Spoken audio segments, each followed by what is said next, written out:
விவசாய பெருமக்களே, இங்கே பாருங்கள், ஒரு வயலில் வந்து சொட்டு நீர் பாசனம் போட்டிருக்காங்க. அதாவது அந்த லேட்டரல் இருக்கக்கூடிய அந்த பைப்பு வந்து 2 அடிக்கு ஒன்று போட்டிருக்காங்க. பார்க்க அருமையாக இருக்குது. அது மாதிரி இந்த லேட்டரில் வந்து அந்த ஹோல் பாருங்கள், இது இன்லைன் லேட்டர்னு சொல்லக்கூடியது லேட்டரலு. ஒவ்வொரு 2 அடிக்கு ஒரு ஹோல் இருக்கும். பார்க்குறதுக்கே அருமையாக இருக்குது.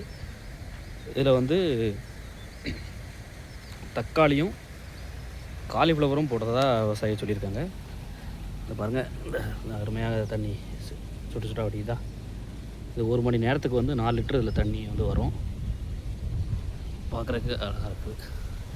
இந்த மாதிரி விவசாயிகள் வந்து கொஞ்சம் சொட்டு நீர் பாசனம் போடுறதுக்கும் முழுமையாக இது பண்ணணும். இதில் போடும்போது என்ன ஆகுதுன்னா, உங்களுக்கு வந்து வேலைகள் கொஞ்சம் மிச்சமாகுது, தண்ணி பாய்க்கிற செலவு மிச்சமாகுது, பாத்தி கட்ட வேண்டாம். களை எடுக்கிறதுமே நீங்கள் அந்த அப்படியே ஒரு கைக்களையாகவே நீங்கள் எடுத்துக்கலாம். அவ்வளோ அருமையாக பண்ணியிருக்கிறாங்க. வாழ்த்துக்கள்.